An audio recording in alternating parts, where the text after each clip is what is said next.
Quels sont les 5 meilleurs conseils pour gérer le changement d'heure? Aujourd'hui, on va parler d'un sujet qui nous concerne tous, le changement d'heure. On le sait, ce changement peut parfois être un peu perturbant pour notre corps et notre esprit. Alors, pour vous aider à aborder cette transition en douceur, j'ai rassemblé pour vous mes 5 conseils infaillibles. Que vous soyez du genre à adorer les grasses matinées ou plutôt lève-tôt, ces conseils s'adressent à tous. On est ensemble dans cette épreuve, et croyez-moi, avec un peu de préparation et d'organisation, le changement d'heure peut se faire tout en douceur. Prêts à découvrir mes secrets? C'est parti! On commence fort avec le conseil le plus important à mes yeux, l'anticipation. Ne vous laissez pas surprendre par le changement d'heure. Au lieu d'attendre le dernier moment, commencez à adapter votre rythme quelques jours avant le jour J. L'idée, c'est d'habituer progressivement votre corps au nouveau rythme. Comment? C'est tout simple, décalez vos horaires de 15 minutes chaque jour. Par exemple, si vous avez l'habitude de vous coucher à 23 heures, essayez de vous coucher à 22h45 le premier jour, puis à 22h30 le deuxième jour, et ainsi de suite. Même chose pour le réveil. Avancez-le progressivement de 15 minutes chaque jour.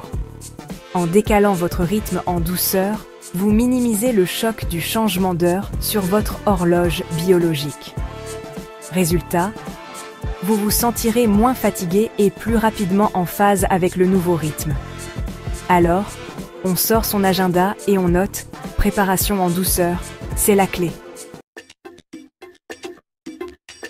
Mon deuxième conseil, faites le plein de lumière naturelle. La lumière du soleil est essentielle pour notre morale et notre énergie. Le matin, ouvrez grand vos rideaux et passez du temps à l'extérieur. Profitez de votre pause déjeuner pour marcher au soleil. Le soir, privilégiez une ambiance tamisée pour indiquer à votre corps que l'heure du coucher approche. En résumé, adaptez-vous au rythme du soleil. Lumière le jour, douceur le soir. Passons maintenant au troisième conseil, qui concerne directement notre sommeil.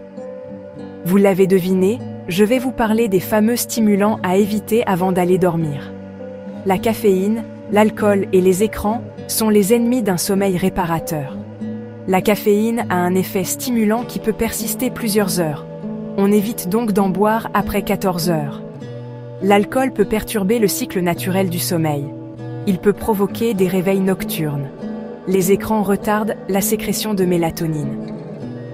La lumière bleue envoie un signal éveil à notre cerveau. On s'impose une digital detox avant de se coucher. On privilégie des activités calmes et relaxantes. En résumé, on chouchoute son sommeil en évitant les ennemis jurés d'une nuit paisible. On continue avec un conseil qui rejoint un peu le premier, mais qui est tout aussi important, la régularité. Notre corps adore les habitudes, et cela est d'autant plus vrai lorsque l'on parle de sommeil. Essayez de maintenir une routine quotidienne la plus régulière possible, et ce, même après le changement d'heure. Cela signifie se coucher et se réveiller à peu près aux mêmes heures, même le week-end, pour aider votre corps à maintenir un rythme stable. Je sais, c'est tentant de faire la grasse matinée le dimanche, mais essayez de ne pas trop décaler vos horaires. Un petit écart d'1 heure maximum, c'est l'idéal pour ne pas perturber votre horloge interne. Outre le sommeil, essayez de maintenir une certaine régularité dans vos autres habitudes quotidiennes.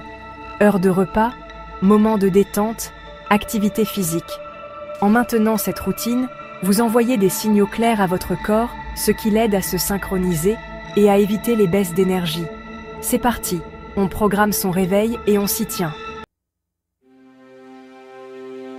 Enfin, mon dernier conseil, et le plus important à mes yeux, soyez indulgents envers vous-même. Le changement d'heure peut être fatigant, on l'a dit, et il est normal de ne pas se sentir au top de sa forme les premiers jours. Ne culpabilisez pas si vous avez besoin de faire une sieste, si vous manquez d'énergie ou si vous avez du mal à vous concentrer. Écoutez votre corps et accordez-vous des moments de repos si nécessaire. Le changement d'heure peut également avoir un impact sur notre humeur, alors soyez patient et bienveillant envers vous-même. Si vous vous sentez plus irritable ou émotif que d'habitude, rappelez-vous que c'est passager et que cela est lié au changement de rythme. N'hésitez pas à en parler à votre entourage, à prendre du temps pour vous, à faire des activités qui vous font du bien. Prenez soin de vous, tout simplement. L'adaptation prend du temps et c'est normal. Alors, on respire un bon coup, on se fait confiance et on y va à son rythme. Voilà, j'espère que ces 5 conseils vous aideront à gérer le changement d'heure comme des pros. N'oubliez pas que chaque personne est différente et que ce qui fonctionne pour l'un ne fonctionne pas forcément pour l'autre. N'hésitez pas à partager vos propres astuces. Un grand merci à notre sponsor, Harmonie Féminine. Sans leurs aides et ressources, nous n'aurions pas pu réaliser cette vidéo. Retrouvez les produits sur notre site de vente en ligne, harmonieféminine.com. Merci encore pour votre attention. Que le changement d'heure soit une transition en douceur et que vous trouviez le bien-être et l'équilibre. On se retrouve bientôt pour de nouveaux conseils et de nouvelles histoires inspirantes.